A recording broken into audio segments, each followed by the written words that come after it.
Hi everyone, once again welcome back to Preventive Health Solutions. This is KP Singh, Nutrition Advisor on Integrative Dietetics. दोस्तों आइए आज हम देखेंगे how to eat bakery bread in diabetes, यानी कि diabetes में हम बेकरी वाली ब्रेड कैसे खाएं। तो दोस्तों यूँ तो देखा जाए तो मार्केट में दो तीन तरह की ब्रेड अवेलेबल होती हैं। बेसिकली देखें तो तीन तरह की ब्रेड हैं। एक तो वाइट ब्रेड आती है जो प्योर मैदा की बनी होती है, दूसरी आटा ब्रेड के नाम से आती है या ब्राउन ब्रेड के नाम से आती है। तो ये होल व्हीट के आटे की बनी होती है और इसमें थोड़ा फाइबर कंटेंट होता है, कंपेरेटिवली ज़्यादा होता है मैदा ब्रेड से। मैदा ब्रेड में तो निग्लिजिबल होता है फाइबर। तो इसमें भी जो ब्राउन कलर है वो ज़रूरी नहीं है, वो आटे की भूसी का नहीं होता है, मतलब उसके गेहूं का कलर नहीं होता है, वो आर्टिफिशियल कलर इसमें मिला देते हैं, इससे ब्राउन दिखती है। तो उसको ब्राउन कलर के बेस पर अगर आप जाएँ तो उसका कोई ख़ास फ़ायदा नहीं है। हाँ, ऑफ कोर्स चूँकि होल व्हीट की है तो फाइबर थोड़ा ज़्यादा होता है। और तीसरी कैटेगरी देखें तो मल्टीग्रेन ब्रेड आजकल चली है। तो मल्टीग्रेन ब्रेड में क्या है, फाइबर की मात्रा और ज़्यादा होती है क्योंकि इसमें कई सारे अनाज यूज किए जाते हैं। मल्टीग्रेन है यानी कि कई सारे अनाजों का आटा होता है और फाइबरस होता है वो, जिसमें फाइबर क्वांटिटी ज़्यादा होती है। और इसी के साथ साथ इसमें कुछ चिया सीड्स या कुछ अन्य सीड्स यूज किए जाते हैं, खरबूजे के बीज या तरबूज के बीज वगैरह भी यूज किए जाते हैं। तो इससे इसकी न्यूट्रिशनल वैल्यू, कुछ विटामिन और मिनरल्स ज़्यादा हो जाते हैं। लेकिन अगर डायबिटीज़ के पॉइंट ऑफ व्यू से तीनों को कंपेयर करें तो हमें दूसरे न्यूट्रिशन वैल्यू को छोड़ दें तो हमें क्या बेसिकली कंपेयर करना चाहिए। तो सबसे पहला तो फैक्टर है कार्बोहाइड्रेट का। तो तीनों ब्रेड में अगर हम कार्बोहाइड्रेट की बात करें, जैसा कि कहा जाता है हमें लो कार्ब डाइट लेनी चाहिए डायबिटीज में, तो अगर कार्बोहाइड्रेट की बात करें तो यहाँ पर हम आज कंपेयर करेंगे एक स्लाइस को लेकर। मतलब किसी भी ब्रेड की आप अगर एक स्लाइस लेते हैं, एक एवरेज साइज की स्लाइस कितनी बड़ी होती है, 4 इंच से 4.25 इंच बाई 4 इंच की हो सकती है और इसका वेट 20 से 25 ग्राम होता है। ये तो डिपेंड करता है, सबके मैन्युफैक्चर के अलग अलग साइज होते हैं ब्रेड के साइज के, लेकिन एक नॉर्मल एवरेज साइज ले रहे हैं तो 20-25 ग्राम का एक स्लाइस होगा। और इसमें अगर कार्बोहाइड्रेट देखें तो लगभग 14 से 15 ग्राम कार्बोहाइड्रेट तीनों प्रकार की ब्रेड में होगा, चाहे वो मैदा ब्रेड हो, चाहे आटा ब्रेड हो, चाहे मल्टीग्रेन ब्रेड हो। कार्बोहाइड्रेट की क्वांटिटी लगभग सेम होती है, तो इससे कोई फर्क नहीं पड़ता कि आप कौन सी ब्रेड खा रहे हैं, आपको कार्ब तो लगभग सेम मिलता है। लेकिन यहाँ पर जो बेसिक डिफरेंस है वो फाइबर कंटेंट का है, क्योंकि वाइट ब्रेड में फाइबर निग्लिजिबल है, ना के बराबर है, और उस आटा ब्रेड में थोड़ा सा फाइबर है ज़्यादा और मल्टीग्रेन में और ज़्यादा फाइबर है। तो इससे क्या फ़र्क पड़ता है हमें डायबिटीज़ के पॉइंट ऑफ व्यू से देखें तो ग्लाइसेमिक इंडेक्स हमारी जो भी वाइट ब्रेड है, मैदा ब्रेड है, उसका काफ़ी हाई होता है, 70 होता है ग्लाइसेमिक इंडेक्स, जो कि डायबिटीज़ में सेफ नहीं माना जाता है। इसी तरह अगर आटा ब्रेड का देखें तो इसका ग्लाइसेमिक इंडेक्स जो सेफ रेंज है उससे थोड़ा सा ज़्यादा होता है, 55 से 60 के बीच हो सकता है, जबकि सेफ रेंज 55 से नीचे माना जाता है, 55 या इससे नीचे। और जो तीसरी कैटेगरी है मल्टीग्रेन, इसका ग्लाइसेमिक इंडेक्स देखें तो ये सेफ रेंज में आ जाता है, इसका 55 से नीचे होता है, काफ़ी नीचे आ जाता है। तो इस तरह से ग्लाइसेमिक इंडेक्स के पॉइंट ऑफ व्यू से आपको जो मल्टीग्रेन ब्रेड है वो बेस्ट है। लेकिन सिर्फ ग्लाइसेमिक इंडेक्स ही मैटर नहीं करता, जब हम कार्बोहाइड्रेट खाते हैं तो हम कितना ग्लाइसेमिक लोड क्रिएट कर रहे हैं ये भी मैटर करता है डायबिटीज में। तो अगर ग्लाइसेमिक लोड ज़्यादा है, ग्लाइसेमिक इंडेक्स भले ही कम हो, तो भी ये हमारे डायबिटीज में ठीक नहीं है। तो ग्लाइसेमिक लोड कैसे काउंट होगा कि quantity of carbohydrate in grams into means multiplied by glycemic index divided by 100।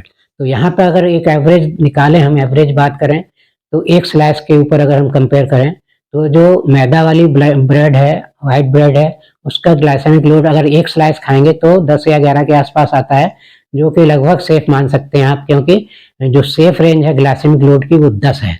10 या इससे कम है तो ग्लाइसेमिक लोड सेफ है वो। तो एक स्लाइस हमें जो मैदा वाली है वो भी 10 या 11 का ग्लाइसेमिक लोड देती है, तो कोई ज़्यादा खतरनाक नहीं है, ठीक ही है एक स्लाइस अगर आप सिर्फ खा रहे हैं तो। और दूसरा अगर इसकी लें, आटा ब्रेड की स्लाइस लें, ब्राउन ब्रेड की स्लाइस लें, तो उसका ग्लाइसेमिक लोड लगभग 9 के आसपास होगा, मतलब 10 से कम हो जाता है तो सेफ रेंज में आ जाता है, 9 या इससे थोड़ा और कम हो सकता है। इसी तरह अगर मल्टीग्रेन ब्रेड का एक स्लाइस लेंगे तो उसका ग्लाइसेमिक लोड निकालेंगे तो वो अलग 7 के आसपास आ जाता है, इससे कम भी हो सकता है, तो 7 या 7 7.5 के आसपास होता है, तो ये बिल्कुल सेफ रेंज में आ जाता है। लेकिन यहाँ हम बात कर रहे हैं सिर्फ एक स्लाइस की। अगर एक कच्ची स्लाइस आप तीनों की इस तरह खा रहे हैं तो आपको देखेंगे तो आपको ये डिफरेंस मिलेगा, और लगभग तीनों की एक स्लाइस तो आप सेफली खा ही सकते हैं। लेकिन कोई भी व्यक्ति ब्रेकफास्ट में एक स्लाइस नहीं खाता है, उससे ज़्यादा ही खाता है, मिनिमम 2 तो खाते ही खाते हैं लोग। और अगर नॉर्मल अच्छे साइज की ब्रेड है, अच्छे साइज की स्लाइस है, तो 2 स्लाइस ही डायबिटीज वालों को खानी चाहिए, इससे ज़्यादा नहीं।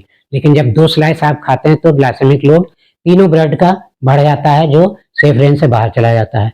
तो यहाँ हमें कैसे खाना चाहिए ब्रेड को? तो सबसे पहले तो पहला तरीका ये है ग्लाइसेमिक लोड को कम करने के लिए और ग्लाइसेमिक इंडेक्स को भी कम करा जा सके और फाइबर कंटेंट बढ़ाया जा सके, तो अगर ये अप्रोच हम अपनाएंगे तो पहला तरीका ये है कि अगर आप 2 स्लाइस की मतलब 2 स्लाइस ले रहे हैं और उसकी सैंडविच अगर बना के खाइए, तो उसमें सैंडविच में रॉ वेजिटेबल्स यूज कीजिए, जैसे कि आपका खीरा है, टमाटर है, गाजर है या कैबेज है या सलाद के पत्ते वगैरह, इस टाइप की चीज़ें वे उसमें सैंडविच में लगा के खाएंगे और बटर साथ में लगाइए, क्योंकि फैट वगैरह भी जो हम साथ में अगर खाते हैं तो इससे भी हमें फ़र्क पड़ता है, इसका ग्लाइसेमिक इंडेक्स कम हो जाता है।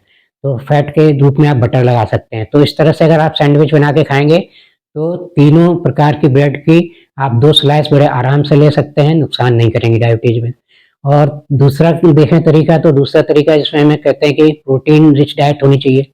तो प्रोटीन रिच अगर आपका कार्बोहाइड्रेट है प्रोटीन के साथ है तो भी उसका ग्लाइसेमिक इंडेक्स कम हो जाता है।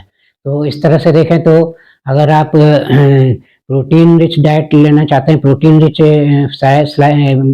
मतलब ब्रेड यूज करना चाहते हैं, तो इसमें 2 स्लाइस के बीच में आप या तो सैंडविच के रूप में आप ऑमलेट, अगर एग खाते हैं तो ऑमलेट यूज कर सकते हैं प्रोटीन के लिए, और ऑमलेट के साथ फैट भी होता है, उसमें ऑमलेट फैट से ही बनाया जाता है, फैट के साथ, तो ये फुलफिल करता है आपके रिक्वायरमेंट को।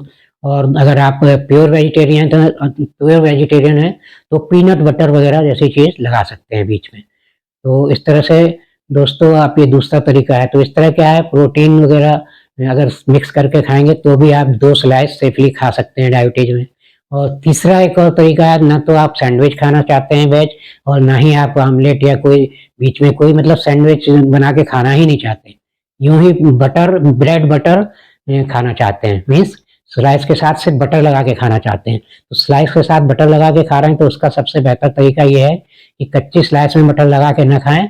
आप ब्रेड को, जो मतलब स्लाइस है उसको, जो टोस्टर होता है, टोस्टर में आप इसको टोस्ट करें। टोस्टर में जब आप इसको सेकेंगे तो ये क्रिस्पी हो जाती है और ब्राउन हो जाती है, ब्राउन या ब्लैकिश हो जाती है, मतलब सिक जाती है काफ़ी अच्छे से। तो इससे क्या होता है, हमारा जो कार्बोहाइड्रेट है, जो ब्राउनी है उसमें ब्राउन कलर आ रहा है या ब्लैकिश कलर आ रहा है, इसका मतलब जो कार्बोहाइड्रेट है वो कन्वर्ट हो गया कार्बन में, प्योर कार्बन में। इसमें कार्बन डाइऑक्साइड निकल जाती है और मॉइस्चर निकल जाता है और ब्रेड ड्राई हो जाती है, क्रिस्पी हो जाती है, और इसमें कुछ कार्बोहाइड्रेट का कंटेंट कार्बन में कन्वर्ट हो जाता है। यानी कि इस तरह से आपने कार्बोहाइड्रेट की मात्रा को कुछ कम कर लिया। और इस तरह जब आप इसमें बटर लगा के खाएंगे प्लेन ब्रेड में, टोस्टर में लगा के, टोस्टर से निकाली हुई ब्रेड में, तो ये थोड़ा सेफ रेंज में आ जाता है। तो इस तरह से आप सिर्फ ब्रेड बटर भी खा सकते हैं। तो दोस्तों ये 3 बेसिक तरीके बताए, इससे मिलते जुलते और भी तरीके आप अपने इजाद कर सकते हैं, इन्वेंट कर सकते हैं, जिसमें कि आप ध्यान रखें कि फाइबर कंटेंट, प्रोटीन कंटेंट और फैट कंटेंट अगर ब्रेड के साथ मिला के खा रहे हैं तो ये आपको डायबिटीज में बहुत ज़्यादा नुकसान नहीं करेगी, बहुत ज़्यादा डायबिटीज को स्पाइक नहीं करेगी। लेकिन यहाँ पे क्वांटिटी लिमिटेड रखनी है, 2 स्लाइस ही आपको खानी चाहिए अगर डायबिटीज है तो दोस्तों इस तरह, आशा है आपको इन्फॉर्मेशन अच्छी लगी होगी। अच्छी लगी है तो लाइक और शेयर करिए मेरा वीडियो, और चैनल सब्सक्राइब नहीं किया है तो प्लीज़ चैनल सब्सक्राइब कर लीजिए। और इसी के साथ दोस्तों, thank you very much, see you in next video.